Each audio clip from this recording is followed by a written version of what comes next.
Que la paix, la miséricorde et les bénédictions d'Allah soient sur vous toutes et tous, chers frères et sœurs musulmans, chers amis chrétiens et chers invités présents aujourd'hui.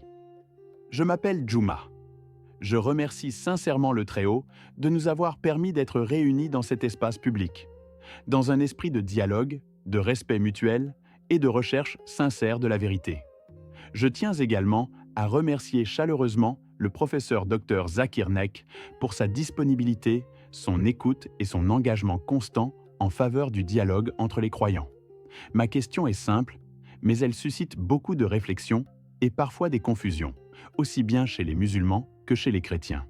Dr Zakir Naik, Israël est-il mentionné dans les manuscrits de la Mer Morte et comment devons-nous comprendre ces manuscrits à la lumière du Coran, dans une perspective de dialogue entre l'islam et le christianisme?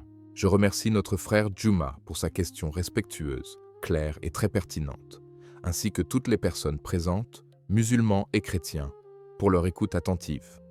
Cette question touche à l'histoire, à la théologie, mais surtout à la compréhension correcte des textes révélés et des écrits anciens. Pour répondre correctement, il est essentiel d'établir des bases claires, car l'islam nous enseigne de ne pas parler sans science. Allah dit dans le Coran, dans la sourate Al-Isra, verset 36, « Et ne poursuis pas ce dont tu n'as aucune connaissance.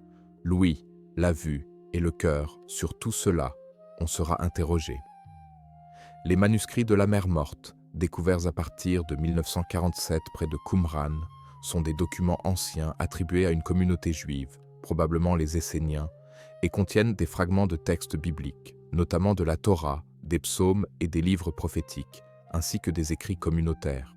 Ils ne sont pas des textes révélés nouveaux, et ils ne constituent pas une autorité divine en islam. En islam, notre référence suprême est le Coran, parole d'Allah, révélée au dernier prophète Muhammad, confirmant les messages précédents tout en corrigeant leurs altérations. Allah dit dans la sourate Al-Ma'ida, verset 48, « Et sur toi, nous avons fait descendre le livre avec la vérité, pour confirmer le livre qui était avant lui, et pour prévaloir sur lui. » Concernant le mot « Israël », il est très important de rappeler d'abord ce que signifie Israël selon le Coran. Israël n'est pas un nom politique à l'origine. Dans le Coran, Israël est le nom du prophète Ya'qub, Jacob, le fils d'Isaac et le petit-fils d'Ibrahim, que la paix soit sur eux tous. Allah dit dans la sourate Al-Imran, verset 93, « Toute nourriture était permise aux enfants d'Israël, sauf ce qu'Israël s'était interdit à lui-même avant que ne fût révélée la Torah. » Ici, Israël désigne clairement un prophète, non un État, non une entité politique. Les bénis Israël, les enfants d'Israël, sont ses descendants. Le Coran parle abondamment des Bani Israël, mais toujours dans un cadre moral, spirituel et religieux, jamais comme une légitimation éternelle d'un pouvoir terrestre. Allah rappelle leurs faveurs, mais aussi leurs manquements.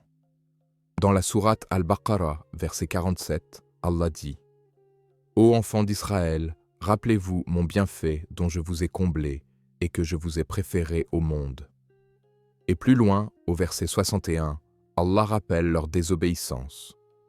Le Coran adopte une approche équilibrée, juste, sans haine ni idéalisation aveugle. Quant au manuscrit de la Mer Morte, il mentionne effectivement Israël, mais dans le sens biblique ancien, un peuple descendant de Jacob. Ces écrits reflètent une vision interne juive ancienne, parfois marquée par une lecture communautaire, parfois sectaire. Ils ne constituent ni une preuve théologique pour établir une vérité divine universelle, ni une autorité contraignante pour les musulmans ou les chrétiens.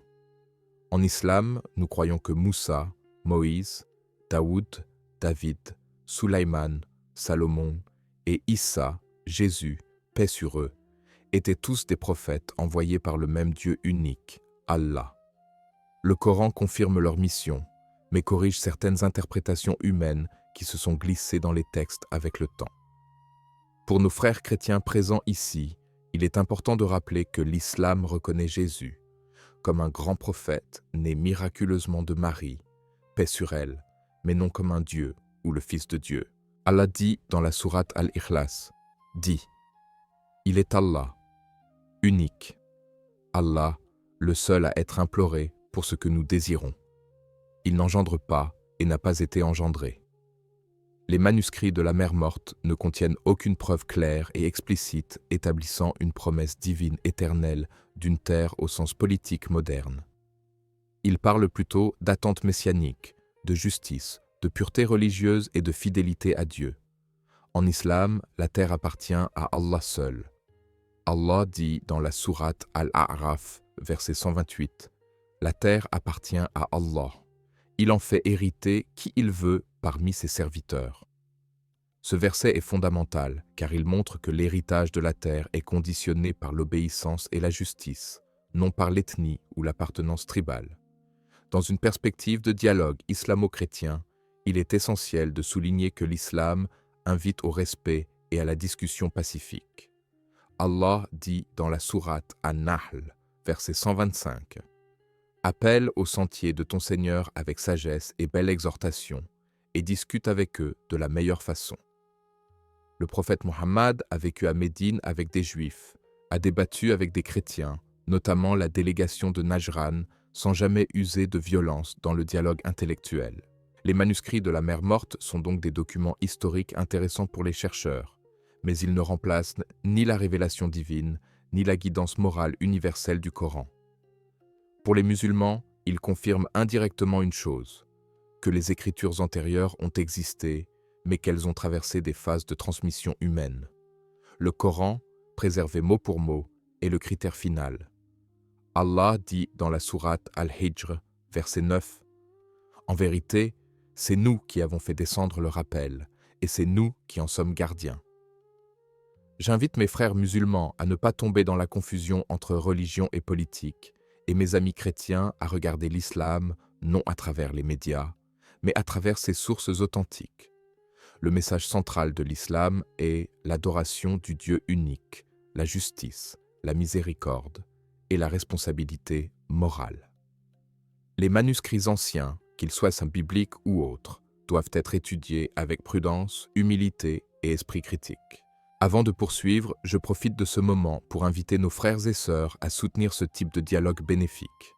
Abonnez-vous, aimez, partagez ces échanges et participez dans les commentaires en écrivant avec foi et conviction. Allah Akbar. Pour conclure, je dirais que ni le Coran ni les manuscrits de la mer morte ne justifient l'oppression, l'injustice ou la haine. Le Coran nous appelle à être des témoins de justice, même envers ceux avec qui nous sommes en désaccord. Allah dit dans la sourate Al-Ma'ida, verset 8, « Ô vous qui croyez, soyez stricts dans l'équité, et témoins pour Allah, même contre vous-même. » Voilà le véritable esprit de l'islam, et voilà la base solide sur laquelle un dialogue sincère entre musulmans et chrétiens peut se construire. Wa akhiru da'wana anil hamdulillahi rabbil alamin. Lorsque nous approfondissons cette question, il est essentiel de comprendre une chose fondamentale. Les manuscrits de la mer morte ne sont pas une révélation divine indépendante, mais des copies, des fragments et des interprétations humaines de textes antérieurs. En islam, nous faisons une distinction très claire entre la révélation originale donnée par Allah à ses prophètes et ce que les hommes ont transmis, interprété ou parfois altéré par la suite.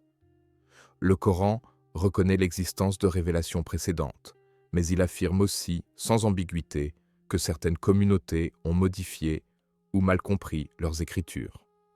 Allah dit dans la sourate Al-Baqarah, verset 79, « Malheur donc à ceux qui écrivent le livre de leurs propres mains, puis disent « Ceci vient d'Allah » pour en tirer un faible profit.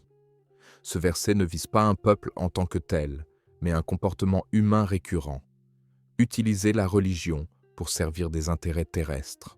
Lorsque certains affirment que les manuscrits de la mer morte prouveraient une promesse divine éternelle d'une terre spécifique à un peuple particulier, ils confondent plusieurs niveaux, le spirituel, l'historique et le politique. Le Coran, au contraire, remet toujours la question de la terre et du pouvoir sous la souveraineté absolue d'Allah. Allah donne et retire la domination selon la justice et la responsabilité morale. Même les Bani Israël, lorsqu'ils furent favorisés, ne l'étaient pas de manière inconditionnelle. Allah leur a dit clairement dans la sourate Al-A'raf, verset 169, qu'ils seraient jugés selon leurs actes. Ainsi, toute lecture qui transforme une faveur conditionnelle en droit éternel va à l'encontre du message coranique. Il faut également rappeler que le Coran parle de la Terre sainte, mais d'une manière très précise. Dans la sourate Al-Maïda, verset 21, Moussa dit à son peuple : « Ô mon peuple, entrez dans la Terre sainte qu'Allah vous a prescrite. » Or, que se passe-t-il ensuite ? Ils refusent, par peur et par manque de confiance en Allah. Leur désobéissance entraîne une conséquence immédiate, 40 années d'errance. Cela montre clairement que la prescription divine n'est pas automatique ni éternelle. Elle dépend de l'obéissance et de la foi. Ce passage est capital pour comprendre que la promesse n'est jamais séparée de la responsabilité morale. Pour nos frères chrétiens qui s'interrogent sur la position de l'islam, il est important de souligner que l'islam ne nie pas l'histoire biblique, mais il la remet dans un cadre éthique universel. Le Coran ne construit pas une théologie de la domination, mais une théologie de la soumission à Dieu. Même le prophète Muhammad, lorsqu'il entra victorieux à la Mecque, ne déclara pas une revanche tribale, mais une amnistie générale. Cela illustre que la foi authentique élève l'homme moralement, au lieu de l'enfermer dans une logique de conquête permanente. Les manuscrits de la mer Morte montrent aussi quelque chose de très intéressant: les attentes messianiques fortes au sein de certaines communautés juives anciennes. Ils attendaient un Messie libérateur, souvent compris dans un sens politique et militaire. Le Coran, lui, corrige cette compréhension en rappelant que les prophètes sont d'abord des guides spirituels. Isa ibn Maryam, Jésus fils de Marie, est présenté dans le Coran comme un messager de paix, appelant à l'adoration d'Allah seul. Allah dit dans la sourate Az-Zukhruf, verset 59, « Il n'était qu'un serviteur que nous avions comblé de bienfaits. » Cette vision recentre la foi sur Dieu plutôt que sur le pouvoir terrestre. Dans le cadre du dialogue islamo-chrétien, il est crucial de dépasser les lectures émotionnelles ou politiques pour revenir aux textes eux-mêmes. Le Coran invite constamment à la réflexion. Allah dit dans la sourate Sad, verset 29, « Voici un livre béni que nous avons fait descendre vers toi, afin qu'il médite sur ces versets. » Cette méditation n'est pas aveugle, elle est rationnelle, spirituelle et morale à la fois. Les manuscrits de la mer Morte sont intéressants pour comprendre l'état d'esprit de certaines communautés avant et après Jésus, paix sur lui, mais ils ne constituent pas une norme divine universelle. Il faut aussi rappeler que le Coran n'appelle jamais à la haine collective. Lorsqu'il critique les Bani Israël, il critique des actes précis, à des moments précis, comme il critique certains musulmans lorsqu'ils désobéissent. Allah dit dans la sourate Al-Jumu'ah, verset 5, en parlant de ceux qui portent la Torah sans l'appliquer, qu'ils ressemblent à un âne portant des livres. Ce n'est pas une insulte ethnique, mais une leçon morale. La connaissance sans pratique est vide de sens. Ce principe s'applique à tous, musulmans compris.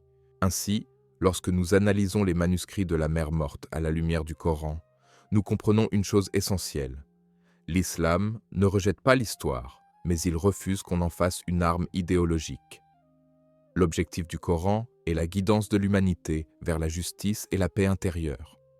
Allah dit dans la sourate Al-Anbiya, verset 107, « Et nous ne t'avons envoyé qu'en miséricorde pour l'univers. » Cette miséricorde englobe les musulmans, les chrétiens, les juifs et l'ensemble de l'humanité. Dans ce dialogue, il est également important de rappeler que le Coran appelle les gens du livre à un terrain commun. Allah dit dans la sourate Al-Imran, verset 64, « Dites, ô gens du livre, venez à une parole commune entre nous et vous, que nous n'adorions qu'Allah. » Voilà le cœur du dialogue islamo-chrétien. Pas la domination, pas l'effacement de l'autre, mais le retour sincère à l'unicité de Dieu. Les manuscrits de la mer Morte, malgré leur ancienneté, ne changent en rien cette invitation universelle. Enfin, il est nécessaire de souligner que l'islam encourage la recherche historique et intellectuelle tant qu'elle reste honnête. Le prophète Mohammed a dit « La sagesse est la propriété du croyant. Où qu'il la trouve, il y a droit. » Mais cette sagesse doit être filtrée par la justice, la raison et la révélation finale. Toute tentative d'utiliser des textes anciens pour justifier l'injustice contemporaine est une trahison de l'esprit même de la révélation. Le Coran nous enseigne que la vraie élévation n'est pas dans la possession d'une terre, mais dans la proximité avec Allah, et cette proximité est ouverte à tout être humain sincère, quelle que soit son origine. À ce stade de la réflexion, il est également important de rappeler que le Coran recentre toujours la question de l'identité sur la foi et le comportement, et non sur l'hérédité ou l'appartenance à un lignage précis. Allah dit clairement dans la sourate Al-Hujurat, verset 13, « Le plus noble d'entre vous, auprès d'Allah, est le plus pieux. » Ce principe fondamental vient dissoudre toute tentative de sacralisation d'une identité ethnique ou nationale. Ainsi, même si les manuscrits de la mer Morte évoquent Israël et ses descendants dans un cadre historique, l'islam refuse toute lecture qui transformerait l'histoire en privilège spirituel permanent. La foi véritable n'est jamais héritée automatiquement. Elle se prouve par la soumission sincère à Allah et par la droiture des actes. Le Coran montre également que les Bani Israël ont été éprouvés comme toute autre communauté. Ils ont connu des périodes de guidance, mais aussi des périodes d'égarement. Allah dit dans la sourate Al-Isra, verset 4, qu'il commettrait des désordres sur la terre à 2 reprises. Ce passage prouve que le Coran parle avec lucidité historique, sans idéalisation ni haine, mais avec un objectif pédagogique: prévenir l'humanité contre les conséquences spirituelles de l'injustice et de l'arrogance. Cette leçon concerne aussi les musulmans, car aucune communauté n'est à l'abri du déclin moral si elle s'éloigne de la justice. Dans une perspective de dialogue avec nos frères chrétiens, il faut souligner que le Coran appelle à lire l'histoire avec humilité. Il rappelle que les prophètes n'ont jamais appelé à l'adoration d'eux-mêmes, ni à la domination d'un peuple sur un autre, mais à l'adoration du Dieu unique et à la réforme morale. Les manuscrits anciens, quels qu'ils soient, doivent donc être replacés dans ce cadre éthique universel. Sinon, l'homme risque de confondre la volonté de Dieu avec ses propres ambitions, et c'est précisément contre cela que le Coran met en garde, en appelant chaque croyant à la responsabilité individuelle devant Allah. Je tiens sincèrement à te remercier, cher professeur Dr Zakir Naik, pour le temps que tu nous as accordé, pour la patience avec laquelle tu as écouté la question, et surtout pour la profondeur, la clarté et la sagesse de tes réponses. À travers tes paroles fondées sur le Coran et les enseignements prophétiques, tu as éclairé non seulement les musulmans présents, mais aussi nos frères et sœurs chrétiens, en dissipant de nombreuses confusions et en invitant chacun à réfléchir avec justice, honnêteté et humilité. Ce dialogue a montré qu'il est possible de traiter des sujets sensibles sans haine, sans provocation, mais avec science, respect et sincérité. Qu'Allah te bénisse, cher professeur Dr Zakir Naik, qu'il préserve ta santé, qu'il renforce ta foi et qu'il fasse de ton savoir une cause de guidance pour de nombreuses personnes à travers le monde. Je te remercie à mon tour pour tes paroles respectueuses et bienveillantes. C'est toujours un honneur de pouvoir échanger dans un climat d'écoute sincère et de recherche de la vérité. Je remercie également toutes les personnes qui ont suivi attentivement cette discussion, qu'elles soient musulmanes ou chrétiennes. Le véritable objectif de ces échanges est de mieux comprendre le message d'Allah, de rapprocher les cœurs et d'encourager une réflexion basée sur la justice et la connaissance. J'invite donc tous les spectateurs à soutenir ce travail de dawa et de dialogue. Abonnez-vous à Paix du Messager. Aimez cette vidéo si elle vous a été bénéfique. Partagez-la autour de vous afin que le message atteigne un plus large public. Et participez activement dans les commentaires en posant vos questions et vos réflexions concernant ce script. Que la recherche sincère de la vérité nous rapproche tous d'Allah et nous guide vers ce qui est le meilleur.